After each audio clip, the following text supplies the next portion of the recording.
This episode is brought to you by Vital Farms. Isn't it bullshit to have to question where your food comes from? At Vital Farms, you can trace your pasture-raised eggs all the way back to the source, the pasture. On the side of each pasture-raised carton of eggs, you'll find the name of the farm where your eggs were laid. And when you look the farm up on their website, you'll get a peek at all the sunshine, fresh air, and open space the hens enjoy. Learn more and find out where to buy them at vitalfarms.com. Vital Farms, keeping it bullshit-free. 'Tis the season to shine with H&M. Discover the holiday collection and find fashionable pieces for your wardrobe or for under the tree.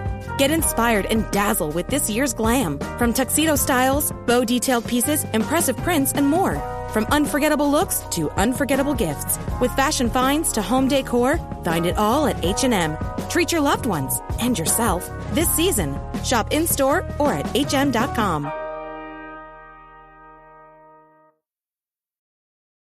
This episode is brought to you by Klaviyo, the platform that powers smarter digital relationships. With Klaviyo, you can activate all your customer data in real time, connect seamlessly with your customers across all channels, guide your marketing strategy with AI-powered insights, recommendations, and automated assistance, deliver experiences that feel individually designed at scale, and grow your business faster. Power smarter digital relationships with Klaviyo. Learn more at klaviyo.com/Spotify. That's KLAVIYO.com/Spotify. Welcome to the HCI family of podcasts. We're your source for personal, professional, and organizational growth and development. We share our own original research, explore industry trends, and interview executives and thought leaders from across the globe. Join us for practitioner-oriented content around all things leadership, HR, talent management, organizational development, and change management. Maximize your personal and organizational potential with the HCI family of podcasts.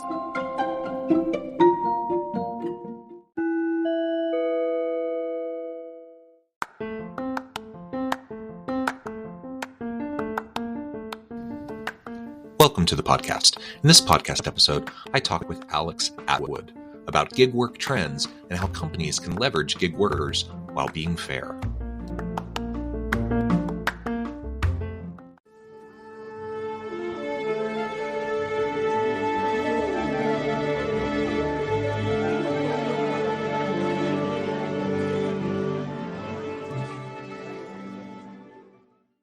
Alex Atwood, welcome to the conversation today. It's a pleasure to be here, John. Thank you for inviting me. Yeah, it is a pleasure. You're joining us from the Orlando area. I'm south of Salt Lake City in Utah. And today we're going to be talking about gig work trends and how companies can leverage gig workers while being fair to them. This is something I feel rather strongly about. Just generally, not exploiting workers is something I feel very strongly about. And because the landscape of work is shifting and we have more and more gig workers, this is an important question that we need to explore. And it's kind of a new horizon. There's been gig workers around for forever, but the prevalence of gig work and freelance work and people who are not traditional employees of organizations has just grown so rapidly in recent decades that it's becoming harder and harder for us to make sure that we're taking care of people the way we might expect everyone to be taken care of. As we get started, I wanted to share Alex's bio with everybody. Alex Atwood has more than 20 years of experience as a serial entrepreneur, helming 4 startups in the hospitality and staffing space. He has fostered skills, efficient teams, and as founder and CEO of SaniStaff, co-founder of Gravy Work, CEO of PSG Inc., and CEO of the Hospitality Training Institute. He has served more than 8,000 satisfied customers across staffing and hospitality and serves as an angel investor in firms that help to build a better world. What a tremendous background. Alex, a real pleasure having you. Now let's dive on in to this conversation. Yeah, this is an industry. Well, now it goes by gig work, right? But the idea of temporary staffing of temps has been around since the industrial age, right? When their companies needed a workforce that was malleable, and more importantly, when people wanted to enter the workforce, one of the options they had was taking temporary jobs. And these jobs served as an on-ramp to people to be able to get, careers going for themselves. And it also always served as a way for companies to be able to mitigate all types of things like cyclical adjustments in their, in a particular market capacity. Or for manufacturing, there's just such a need to be able to ramp up and ramp down as needed. So it really was a win-win situation. You have people that want to be able to get into the workforce. You want to have another on-ramp. The temporary staffing industry a lot of the times gave the opportunity for companies to try people out before they actually, take a full-time permanent job. And it gives the same option for the person taking the job. So I think what's happened is, as technology has started to evolve and people have started to have literally in the palm of their hand the ability to make money on demand, it's now turned into a gig economy. Not to say that the temporary staffing industry still isn't alive and well, but they're sort of melding together a bit. And so my background specifically comes from years in the temporary staffing industry, not just myself, but my parents go all the way back to the early 1970s, specifically in industrial staffing. My father had a staffing agency that he started with my mother. My grandfather, when he came from the old country, started a staffing agency. And so almost everyone in my family had that. And, it's not too surprising that I worked as a temp when I was a high school student. And so I was pretty familiar with, what it meant to take temporary or gig jobs before there was, really before there was an internet, right? I mean, I'm really dating myself now, but so I have a familiarity to the value of this type of work that I think now has just become more prevalent. It's now the gig economy. And now, you don't necessarily need to go to an interview. You don't necessarily need to do any of that. You need a phone. You may need a car, maybe not. And really just the ability to show up and put forth your best effort. And you could, essentially become your own business. And that's quite different than how things used to be. But at the same time, the value is still there. So when you ask, how do companies, how valuable is the gig economy, and how do we ensure that people who are working in this particular economy as, sort of temporary workforce, how do we ensure that they're treated fairly? Well, I'll say we ensure that in the same way that we ensure that all people that work are treated fairly. As company leaders, how do we treat our vendors fairly, right? How do we treat, those contractors that have worked for us for years fairly, whether they're in IT or whether they're in hardware, whatever. Really, empathy and human communication, treating others fairly, both through compensation and all of that. That sort of whole ecosystem, I don't think just lies with employee-employer relationship. I think now, especially when you have a gig economy, it permeates everywhere throughout your business. Yeah, I think so. And it's really the underlying philosophy, about how you're going to treat people and stakeholders in your organization. So whether they're a traditional employee, whether, like you said, like a supplier, a freelancer, a gig worker, contract worker, whatever, right? Whatever category you put them into, do you have an underlying philosophy that you're going to treat people with dignity and respect, that you're going to treat them fairly, that you're going to value your human capital and the human assets of the organization? And that's an important question.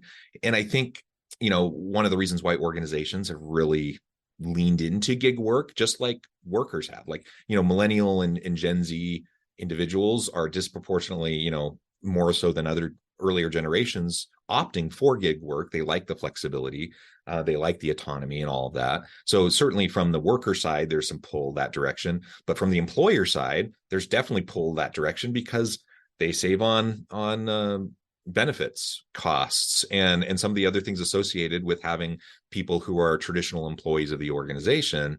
And so if you're starting from a place of how do we save labor costs, in part, we do that by having more part-time employees. We have more freelance or contract employees or contract workers rather, so that we can cut back on certain costs. I think that doesn't necessarily mean then that you're going to jump to, I'm going to take advantage in every way I possibly can, these gig workers, but it's also not that far of a step that direction unless you're careful.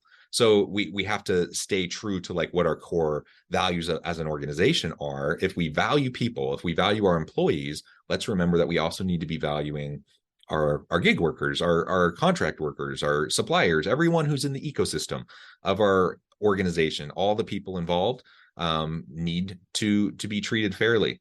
One of the things that's super interesting to me is just seeing how this is playing out in both the court of public opinion and actual courts. So, for example, in California, just recently, there was a pretty high profile case where essentially you have some of these rideshare apps where the drivers are saying, hey, we're employees, we're treated as gig workers, we don't have benefits, we don't have protections, we don't have any of these things that traditional employees have, but we're, for all extents and purposes, like treated like employees. We have the expectations of employees, etc. And so it goes to court, and essentially, California, which tends to have more progressive liberal employment laws, still sided with the companies. And so it's super interesting to see how this will continue to evolve. I think we're just at the tip of the iceberg here, and it's because it's just so new. Like the prevalence of this is so new that I suspect in the next 5 to 10 years that we're going to see more and more discussion around this, and probably some public policy and even some legal decisions, if not flat out legislation around how we approach gig workers. I'm wondering if you have any thoughts around the gig economy employment law kind of landscape and how that might be hurting gig workers, what might need to change there in order to level the playing field a little bit. Yeah, well, there's a couple of things. Traditionally, gig workers, whether they're temporary employees and independent contractors, any of that, they usually command somewhat of a higher premium pay rate than their counterparts that are permanent employees or full-time employees. And now I say this specifically in the staffing industry, specifically focusing on more of the blue collar, more of the industrial types of roles that I've staffed for many, many years. And the reason is because frankly, they don't have the benefits. They don't have the same commitment a lot of the times to a particular job. They're there to and use, they have the skills necessary for that particular role. They're there to execute that role, and they may do it for as short as a day or as long as a month or so, and then they move on. So the idea is that while they may not enjoy the same benefits as maybe a counterpart that is a full-time employee working there, they are enjoying somewhat of a higher rate, somewhat of a higher pay rate. So what happens with that, to sort of address one of the points you just made, is a lot of the times, and I don't see it as much anymore, but it used to be so prevalent back in the early 2000s, and frankly, as little as 5 years ago, as little as behind the pandemic, that when temporary employees would come in, when gig workers would come in, whether it's project-based, whether it's based on some sort of cyclical, seasonal need, they were treated as like cattle, honestly. And and a lot of the times, hey, they're temps, you don't have to treat them any certain way, cut them early. Hey, they're really expensive, and bifurcating the full-time employees from those temporary employees. And a lot of the times, some of the people that would work at a particular job site would see some contractors coming in, and inevitably they'd maybe discover that those folks were getting a couple of dollars more per hour, and there'd be some dissension there, and that would turn into something that wasn't necessarily productive, wasn't necessarily healthy in the workplace. What I think I've found now, and I've been actually working on this for years, how do we somehow give some sort of benefit, some sort of access to healthcare to those who are working in different companies, different jobs, different, particularly, potentially different roles, which is extremely difficult for a staffing company or a gig economy company that's primary driver is to be able to accommodate the needs of multiple companies across multiple industries. And when companies are extremely price sensitive, as they always are, they're not always, willing to necessarily pay a premium for staff coming in because, hey, they happen to have insurance, right? They're not necessarily, happy to do that. So you find yourself in a position where, okay, how do we begin to really treat our employees? And my company Gravy Work would have all of its, and my background as a in the staffing industry has always been W-2 employees. That's just kind of the way it ran. How is it that we can provide some sort of benefits and still be able to be feasible as a company, right? How do we somehow include these benefits into a margin that already is sort of slim, specifically in the industrial side of things? And so what we find is, well, there's different programs, especially these days, where they have benefits programs that are lower cost, but they still give access to some healthcare options that are sort of premium. Those are coming out now. There's also really what I've done is where, as much as we can, we want to be able to provide access to actually healthcare benefits. What I've done is always provided access to other sorts of benefits. So whether it's skills training, I founded something called the Hospitality Training Institute to be able to give government-funded skills training, to be able to up-level people, not in just their technical skills, but soft skills. It could be anything from, being able to be an empathetic listener, being able to improve on their English, ESL, things like that, to where, okay, it's something that is absolutely a win-win. People are learning to be able to earn more for themselves, provide a better living for themselves and their family. And hey, how can we just kind of continue to take care of them, in times of need? How can we form a community around our workforce, even though they're gig workers? And for me specifically, that doesn't just translate to a group of potentially transient workers. It should absolutely translate to a more permanent, stable workforce. Like, how do you build a community within your teams? How do you do that? And if you can do it for a gig economy platform, if you can do it for a group of workers that are working in different locations, potentially doing different roles at different pay rates every day, then you can absolutely do it in all sorts of companies. And that's sort of what we put together. So how we do that is, finding ways for people to actually connect in person with each other.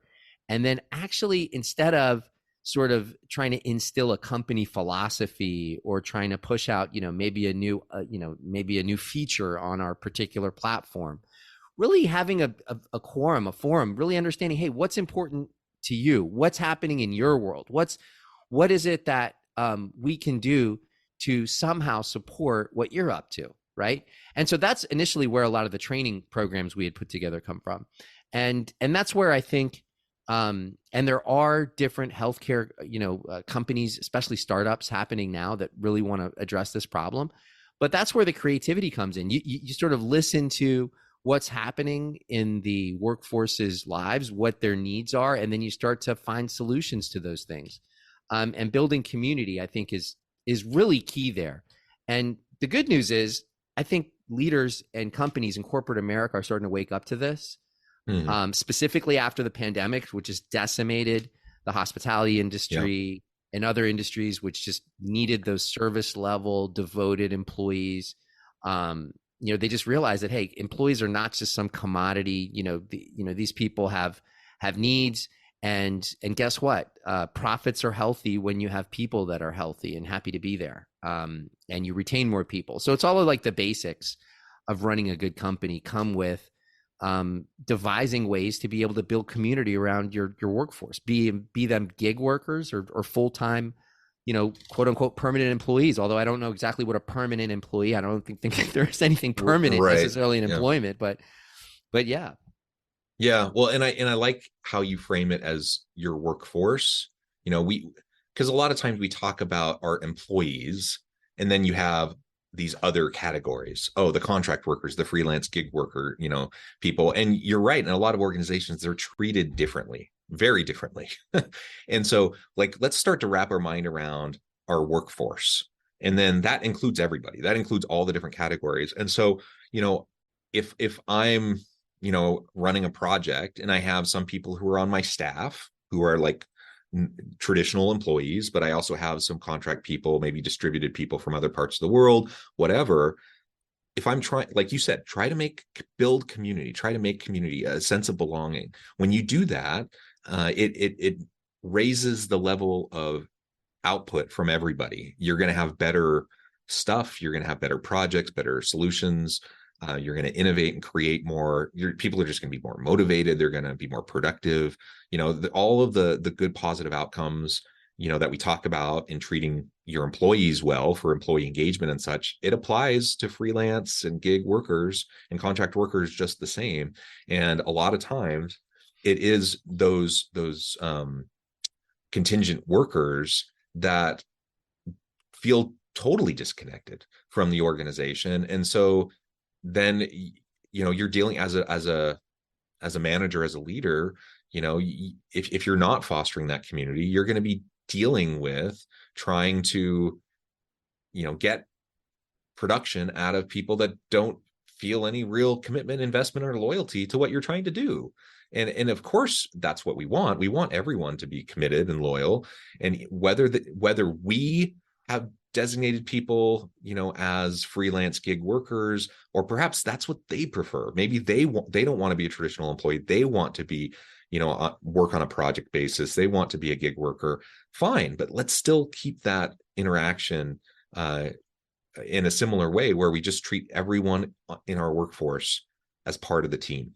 Team members. We don't have to think differently about people from the different groups they might come from. I agree. And, this brings to mind something recently. I've been doing a lot of traveling. And so as such, I've been taking lots of rideshare types of, trips, and, jumping on lots of shuttles, whether they're rental car shuttles or, airport shuttles or what have you. And one thing I noticed, actually recently, just a couple days ago, I got into a ride share, and the person who was driving, an independent contractor, right, a gig worker. Yeah. When I got in, he had hand wipes in the back. He had bottles of water. He asked if the smell was okay. I asked if there was a particular type of music I wanted to listen to. And so he really took pride in his car and what he was doing. And I took notice of that. And this is a gig worker, but ultimately he's representing that rideshare company to a great degree, right? And then I was dropped off at the airport, or what have you. I think I had to get on an airport shuttle, and then I jumped on an airport shuttle, and the airport shuttle driver just seemed angry. Like, he didn't seem like he wanted to be there. And I remember I was standing there, and he kind of shuffled through the front, and I said, "Hey, am I going to, gate whatever?" And he was like, "I don't know, I think so. See you later." And so at the end of the day, look, I mean, we're all human beings. These are all human beings, right? And some really take pride in a service they're delivering, and they take pride in themselves, maybe. And then others might be feeling as though they're working for a monolith. They might be, their voice doesn't matter, or maybe just a bad day, and who cares? This is kind of what I do. This stuff shows up, whether it's gig worker, whether it's employee, right? It really is starting to really understand. I mean, what I think is, you really just have to build a connection with the people that are working, that are there. Like what is it? Maybe that shuttle driver maybe truly did have a bad day, and this was just, this was a one-off for him. Or maybe he just, maybe that job isn't what he's necessarily looking for anymore. Maybe there's something else he could potentially do, and he just feels stuck. I don't know, right? But at the end of the day, it's up to the employer, or up to the company that is hiring, or that the platform that the individuals are working on, to be able to build that bridge. And that's just going to provide a better experience for that person, and for whoever's using that service or that product, right? And it's not easy, but it really does take leadership to be open to that and to do something differently. Like, how do we actually connect with our workers outside of, the pay per hour, or the transaction that worker happens to be performing? And companies aren't used to doing that. And so I think though, that specifically with Gen Z and moving forward, I think more people, just realize they have more options, and they want their companies to be aligned with their values, or they want their companies to understand them a little bit more. I think that's just something that's happening in sort of the zeitgeist. So companies have to evolve, or I think they're going to just, they're just going to not be able to connect with their workers. And that's just the way it is. Yeah. And you are in danger of falling into irrelevance in the labor market, right? Totally. We have a tight labor market. We have skills gaps, particularly in STEM fields and healthcare. Like there's a variety of places where we just don't have enough people who have the skills necessary. And if you have good people that work with your organization, whether they're a traditional employee, a contingent worker of whatever shape or size, and they're good, you can't afford to lose them. You got to treat them as part of the team, and you want them to continue to contribute to your organization because people have options. We need to make sure that we lean into this so we stay relevant in the labor force, so that we can have the people that will help us do good, cool stuff to take to the market. And ultimately, coming back to where we started, just treating everyone with dignity and respect, treating people fairly. If that's a core value, and I do believe most leaders, most organizations, espouse that, at least as an aspirational goal, that they want to do that. And so if we truly believe that, let's just remember that that does extend to the contingent workforce, those people that work with us, for us, maybe on a project basis as gig workers, that we still need to make sure that we're treating them well also.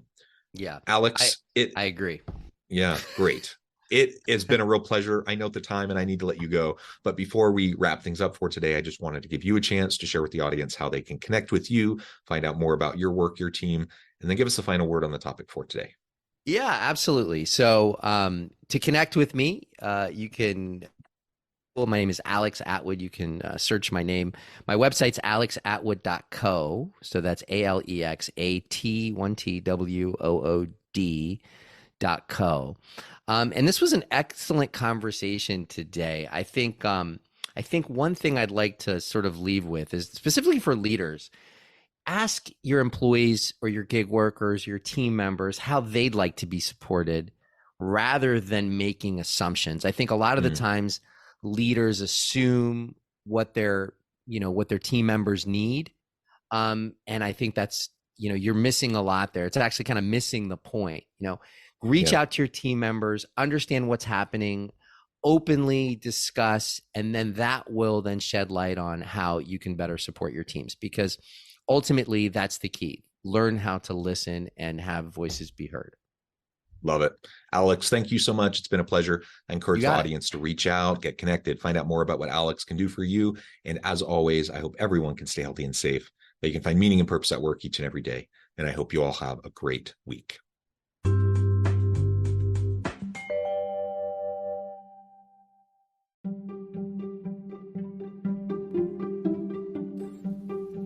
Thanks for joining us for this episode of the podcast. We hope you stay healthy and safe, and please join us again soon.